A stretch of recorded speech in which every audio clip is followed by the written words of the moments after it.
Hello student, welcome to Equator Academy. हम लोग जो डिस्कस करेंगे वो एक और टॉपिक डिस्कस करेंगे जो न्यूज़पेपर में आज आया है। वो है, जैसे कि आप हेडिंग देख रहे हैं, study finds long term dynamics of transplanted stem cell. तो इस पूरे न्यूज़ से अगर मैं बोलूँ तो इसका जो जिस्ट है वो ये है कि जो स्टेम सेल का जो ट्रांसप्लांटेशन होता है डोनर से एक्सेप्टर पे, उसकी बहुत इन डेप्थ रिसर्च की जा रही थी और how they working from the molecular level, उसकी स्टडी करने के बाद काफ़ी कुछ जो है वो क्या मिले हैं हमको, जो इसके कंक्लूजन्स हैं वो हमको मिले। हमने उन कंक्लूजन्स में नहीं जाना है, हमने यहाँ से कीवर्ड्स को उठाना है जिससे यूपीएससी और स्टेट पीसीएस आपके एग्जाम में क्वेश्चन बन सकते हैं। यानी कि इस पूरी न्यूज़ से हमें कीवर्ड्स उठाने हैं। तो पहला हमको जो कीवर्ड्स है, जो कीवर्ड है आपका, वो है आपका स्टेम सेल्स। ठीक है, तो उसके बारे में यहाँ पे मैंने लिखा हुआ है स्टेम सेल्स क्या होते हैं। Stem cells are only cells in your body that can create specialised cells. ठीक है, पहला पॉइंट तो ये आपका हो गया। They can make more than 200 specialised cell such as blood and bone cell among the trillions of cell in your body. ठीक है, तो यानी कि पहला स्टेटमेंट आपको ध्यान में रखना है कि स्टेम सेल हमारी ही बॉडी में होते हैं और उनका स्पेशल कैरेक्टर्स आपके होते हैं और 200 स्पेशलाइज्ड सेल्स जो है अब तक आइडेंटिफाई कर सकते हैं। अब अगर बात करें दूसरे इसी में स्टेम सेल टाइप की बात करें तो 3 तरीके के स्टेम सेल जो है वो अभी तक हम लोगों ने आइडेंटिफाई कर पाए हैं। पहला है एम्ब्रियोनिक स्टेम सेल। ये हमें जो आपका ह्यूमन क्या होता है, एम्ब्रियो होता है, उसमें मिलते हैं, और जो अम्बिलिकल कॉर्ड होती है उसमें आपके एम्ब्रियोनिक स्टेम सेल मिलते हैं। दूसरा आपका टिश्यू स्पेसिफिक या मल्टीपोटेंट या यूनिपोटेंट स्टेम सेल्स आपके होते हैं।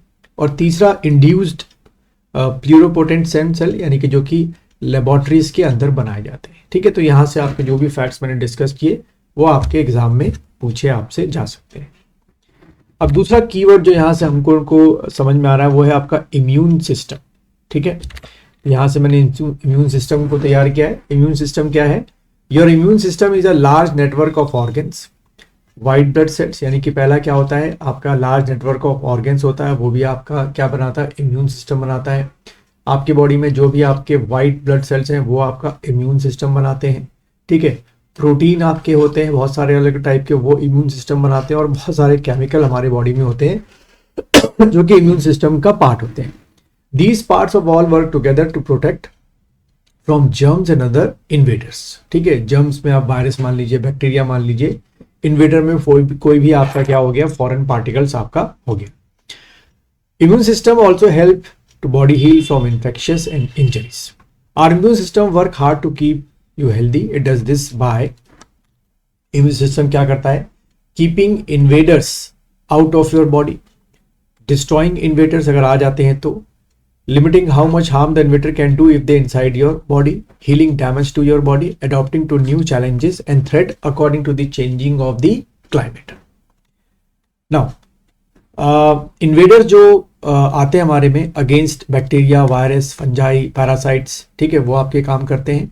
और उसके बाद आपके ये क्या है, साइटोकाइनेसिस, एक स्पेशल टाइप का प्रोटीन होता है, lymph nodes, spleen, thymus, bone marrow, skin, mucosa, ये सारे क्या होते हैं, एक आपके इम्यून सिस्टम का पार्ट होते हैं। ठीक है, साइटोकाइनेसिस ध्यान रखना, ये स्पेशल टाइप के क्या है आपके प्रोटीन्स हैं। ठीक है, तो ये यहाँ से हमारा हो गया। फिर हमको तीसरा जो यहाँ से एक और कीवर्ड है एग्जाम के लिए, वो है आपका जीनोम सीक्वेंस। ठीक है, तो उसको देख लेते हैं, जीनोम सीक्वेंस क्या होता है। तो देखो बच्चों, जीनोम सीक्वेंस क्या लिखा हुआ है मैंने, genome sequencing is what, genome sequencing is a process of determining the complete DNA sequence of an organism genome. देखो हमारा जो डीएनए होता है वो डबल हेलिक्स का होता है, इस तरीके से सीढ़ीनुमा होती है। ठीक है, हम किसको क्या बोलते हैं, डीऑक्सीराइबोन्यूक्लिक एसिड। ठीक, और हमारा जो डीएनए होता है वो 4 प्रोटीन जो बेसिस होते हैं, तो नाइट्रोजन बेसिस होते हैं, उनसे मिलकर बना होता है, एडेनिन, साइटोसिन, ग्वानिन, थाइमिन। तो ये जिनका एक पर्टिकुलर जो एक ऑर्डर होता है इन क्या कहते हैं नाइट्रोजन बेसिस का, उसको ही आप क्या मान सकते हैं, जीनोम सीक्वेंसिंग मान सकते हैं, क्योंकि जीन्स इन्हीं के अंदर आपके होते हैं। And it is supported by automated DNA sequencing method and computer software to assemble the massive sequence data.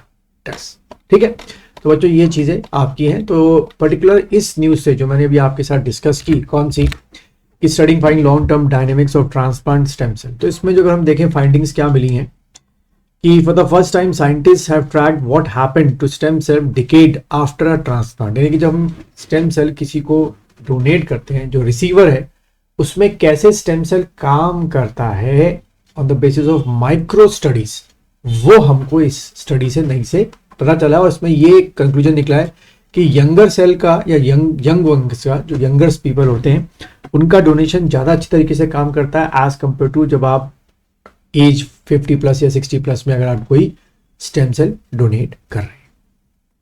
तो अगर आपको ये लेक्चर पसंद आया तो लाइक कीजिए, शेयर कीजिए और इस मेरे चैनल को सब्सक्राइब कीजिए।